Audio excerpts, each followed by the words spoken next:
नमस्कार साथियों, आर के प्रजापति चैनल में आपका हार्दिक अभिनंदन।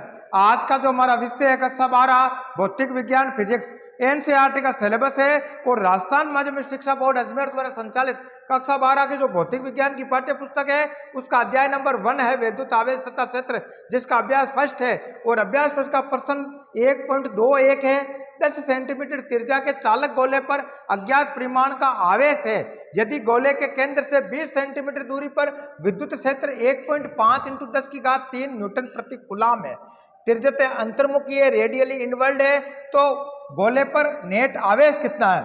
बहुत अच्छा क्वेश्चन है। नीट एग्जाम, बोर्ड एग्जाम तथा कंप्यूटर एग्जाम की दृष्टि से महत्वपूर्ण है, इसलिए इसको समझना।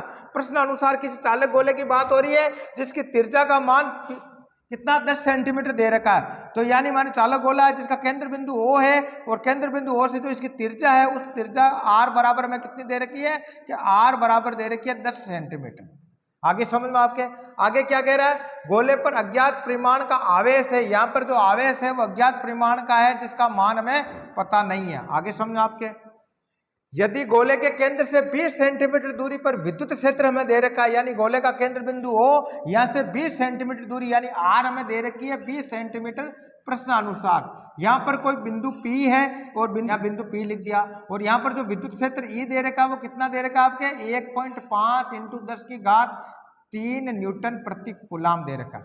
आगे समझे, आगे इसकी दिशा क्या दे रही है? त्रिज्या अंतर्मुखी, यानी ये गोले के अंदर की तरफ यह कार्यरत है, यानी जो विद्युत क्षेत्र है वो किसकी तरफ कार्य कर रहा है कि आपके बिंदु P से O की अनुदिश, यानी इसकी दिशा में कर रहा है, यानी केंद्र बिंदु गोले के अंदर केंद्र बिंदु O की तरफ ये विद्युत क्षेत्र कार्य करता है। आगे आपके समझ में, अब यह कह रहा है कि गोले पर नेट आवेश कितना है, यानी इस आवेश Q का मान हमें प्राप्त करना है। आकृति आपके समझ में आ गई। वापस बात कर लेते हैं, ये क्या भाई? चालक गोला। क्या लिखेंगे भाई? चालक गोला। और चालक गोला है जिसकी जो त्रिज्या का मान कितना दे रखा है कि त्रिज्या R बराबर हमें दे रखी है 10 सेंटीमीटर। आगे समझ में, और इससे 20 सेंटीमीटर दूरी यानी R कितना, R पर जो पॉइंट है बिंदु P, इस पर जो विद्युत क्षेत्र का जो मान इसने बता रहा है 1.5 × 10⁻³ न्यूटन प्रति कूलाम हमें दे रखा है। आगे आपके समझ में, तो अब हमें इस Q का मान याद करना है। तो इससे नोट करो, यहाँ जो Q है और ये जो विद्युत क्षेत्र किसकी तरफ कार्य कर रहा है कि इस O बिंदु O जहाँ पर आवेश है उसकी तरफ कार्य कर रहा है। तो हम कह सकते हैं जो आवेश की जो प्रगति होगी वो कैसी होगी? ऋणावेशित होगी, यानी जो आवेश होगा वो ऋणावेश आएगा, क्योंकि विद्युत क्षेत्र की दिशा से हम ये अनुमान लगा सकते हैं कि जो विद्युत क्षेत्र कौन सी दिशा में काम कर रहा है, यानी केंद्र बिंदु O की तरफ काम कर रहा है गोले के अंदर। तो यहाँ जो आवेश है वो कौन सी प्रगति होगा? ऋणावेश होगा। अगर यहाँ धनावेश होता तो ये क्या करता? विद्युत क्षेत्र इसके जो अंतर्मुखी है तो बहिमुखी कार्य करता। आगे समझ आपके, यानी गोले से बाहर की तरफ ये कार्यरत होता। लेकिन जब ये विद्युत क्षेत्र किसके? गोले के अंदर, चालक गोले के अंदर आपके जो केंद्र बिंदु O है जहां पर आवेश है उस तरफ ये कार्यरत है, तो हम कह सकते हैं जो विद्युत क्षेत्र इसकी दिशा में है, इसलिए इसका जो आवेश की जो प्रगति होगी वो ऋणावेश होगी। आगे समझ आपके। अब प्रश्न को हल कैसे करेंगे वो देखते हैं। तो सबसे पहले हम लिखेंगे हल, और हल में लिखेंगे प्रश्न अनुसार चालक गोले की त्रिज्या। क्या लिखेंगे भाई? चालक गोले की त्रिज्या, और त्रिज्या R बराबर हमें कितना दे रखा है? प्रश्न अनुसार हमें दे रखा है 10 सेंटीमीटर, और 10 सेंटीमीटर को मीटर में कन्वर्ट करेंगे तो क्या हो जाएगा? जो वैल्यू है उसको 10⁻² से गुणा कर देंगे, ये मीटर में कन्वर्ट हो गया। अब क्या कह रहा है भाई? इसमें R दे रखा, और R क्या है कि R क्या लिखेंगे? R है चालक गोले। क्या लिखेंगे भाई? गोले के केंद्र O से बिंदु P, क्या लिखेंगे?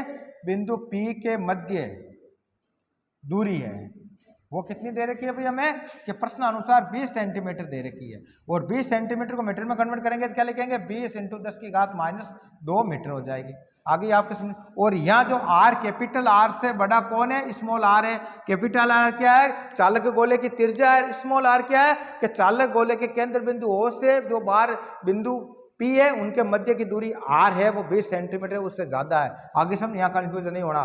कैपिटल R तो क्या है? चालक गोले की त्रिज्या है, और स्मॉल r क्या है कि चालक गोला का जो केंद्र बिंदु O है उससे जो बाहर बिंदु है P उसके मध्य की दूरी R है। आगे समझे। अब आगे क्या हल करेंगे? यदि गोले के केंद्र से 20 सेंटीमीटर दूरी पर विद्युत क्षेत्र, क्या लिखेंगे? चालक गोले के केंद्र से 20 सेंटीमीटर दूरी पर विद्युत क्षेत्र कितना दे रखा, दूरी पर विद्युत क्षेत्र, और विद्युत क्षेत्र ई सदिश कितना दे रखा हमें, वो दे रखा 1.5 × 10⁻³ न्यूटन प्रति कूलाम दे रखा। और दिशा किसकी तरफ है, यह तिर्जत अंतर्मुखी है। क्या लिखेंगे, तिर्जत अंतर्मुखी है, अंतर्मुखी है। आगे समझना, तो तिर्जत अंतर्मुखी हमें इसका मान दे रखा है, यानी किसकी तरफ होगा, यहाँ हम लिखेंगे यहाँ ई गोले के अंदर कार्य करता है। अतः अज्ञात आवेश, क्या लिखेंगे, अतः अज्ञात जो आवेश होगा, अतः अज्ञात आवेश की प्रकृति ऋणावेशित होगी। क्या होगी भाई, ऋणावेशित होगी। यह हमें वहां करना है।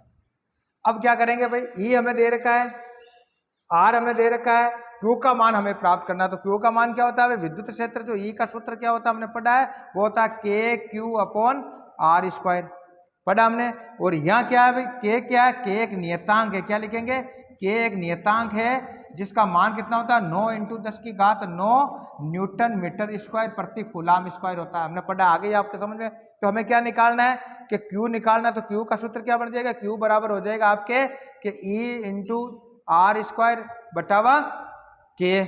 आगे समझो आपके।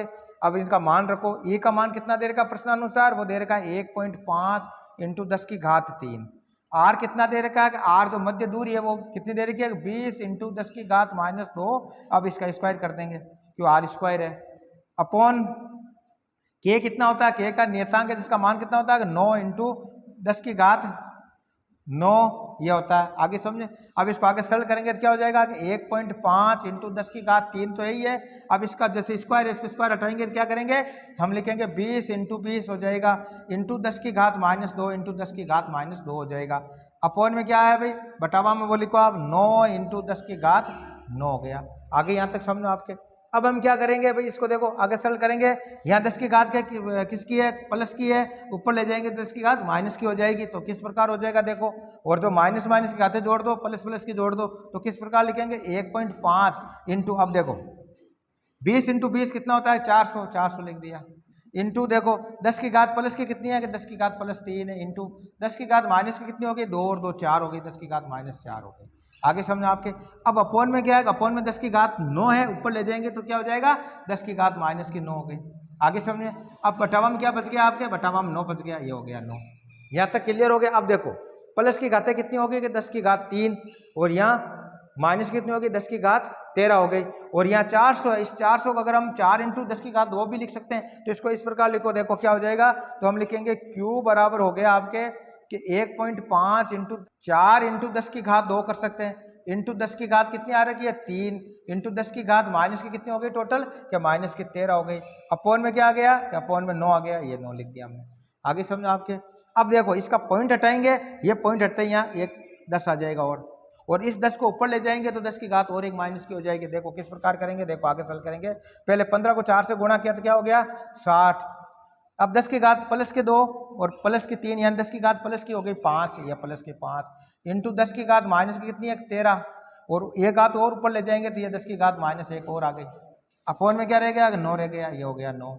आगे यहाँ तक समझ में। अब इसको आगे सरल करो, देखो भाई कि 60 इंटू, अब देखो 10⁻³ कितनी होगी, प्लस की 5, और माइनस की टोटल कितनी होगी, 14। तो 14 है तो हम लिखेंगे 10⁻³ प्लस की 5 इंटू 10⁻³ माइनस की 14 बटावा 9। आगे यहाँ तक क्लियर हो गया। अब आगे देखो 10 की पहले लिख देंगे 60 इंटू, अब 10⁻³ प्लस की 5 और माइनस की 14, तो पीछे कितनी रहेगी, 10⁻³ -9 रहेगी पीछे। अपॉन में क्या है, 9 है। आगे यहाँ तक समझ। अब 9 का किस में भाग देना है, 60 में भाग देना। कितनी बार जाएगा देखो आप, कि 9 × 54 6 बार गया, 6 में जाएगा नहीं, पॉइंट लगाएंगे और शून्य हो जाएगा। 60 में और गया 6 बार, और लगाएंगे 6 बार और 6 बार, तो इस प्रकार ये भाग जाएगा आपके 6.66 समथिंग, ये हो जाएगा आपके 10⁻9। और किस में आवेश आएगा, कूलाम में आएगा। यानी जो आवेश का जो परिमाण होगा, आवेश का जो मान होगा वो कितना होगा कि 6.66 इंटू 10⁻⁻ 9 कूलाम। अगर मान लो इसको अगर लगभग में लिखेंगे तो किस प्रकार लिखेंगे, देखो आप तो इसको लिखेंगे कि Q बराबर हो जाएगा 6.67 कर सकते हैं, आगे समझे, इंटू 10 की घात -9 कूलाम। तो इस प्रकार जो आवेश का जो मान आया वो कितना आया भाई आपके, कि Q बराबर 6.67 इंटू 10 की घात -9 कूलाम। अगर ये -9 है, -9 को अगर हटा भी देंगे तो इसके स्थान पर क्या लिख सकते हैं, नैनो लिख सकते हैं। तो क्या लिखेंगे भाई कि Q बराबर आ जाएगा आपके 6.67 नैनो कूलाम। ये तो हुआ आवेश का परिमाण। अब आवेश की प्रगति कैसी है, आवेश की प्रगति ऋणावेशित है तो जो मान आएगा वो ऋणावेशित हो जाएगा। तो इसके अतिरिक्त E गोले के अंदर की ओर कार्य करता है, क्या लिखेंगे, गोले के अंदर की ओर कार्य करता है, अंदर की ओर कार्यत है या कार्य करता है, कार्य करता है। कौन, विद्युत क्षेत्र किसकी ओर का अंदर की ओर कार्य करता है, कि विद्युत क्षेत्र E गोले के अंदर की ओर कार्यरत है, इसलिए जो आवेश की जो प्रगति होगी वो ऋणावेशित होगी। इसलिए क्या लिखेंगे, इसलिए आवेश की प्रगति, क्या लिखेंगे भाई, आवेश की प्रगति ऋणावेशित होगी, क्या लिखेंगे, ऋणावेशित होगी, ऋणावेशित होगी। तो इसलिए जो मान आएगा Q का, यानी हम लिखेंगे अज्ञात आवेश का परिमाण, और परिमाण क्या लिखेंगे, क्या वो होगा आपके कि Q बराबर हो जाएगा -6.67 इंटू 10 की घात -9 कूलाम, या हम लिख सकते हैं कि -6.67 नैनो कूलाम। आगे समझे। तो इस प्रकार जो अज्ञात आवेश था उस अज्ञात आवेश का मान भी हमें प्राप्त कर लिया और उसकी प्रगति का मान भी हमें पता हो गया कि आवेश की जो प्रगति है वो ऋणावेशित है। तो इससे संबंधित 1-2 क्वेश्चन आपके बोर्ड एग्जाम, नीट एग्जाम और कंपटीशन एग्जाम आने की पूरी संभावना है। तो इस प्रकार आज के वीडियो के अंदर हम कक्षा 12 भौतिक विज्ञान का अध्याय 1 विद्युत आवेश तथा क्षेत्र का अभ्यास का प्रश्न 1.2 को सॉल्व किया। कल के वीडियो के अंदर अगला क्वेश्चन सोल्व करेंगे। धन्यवाद।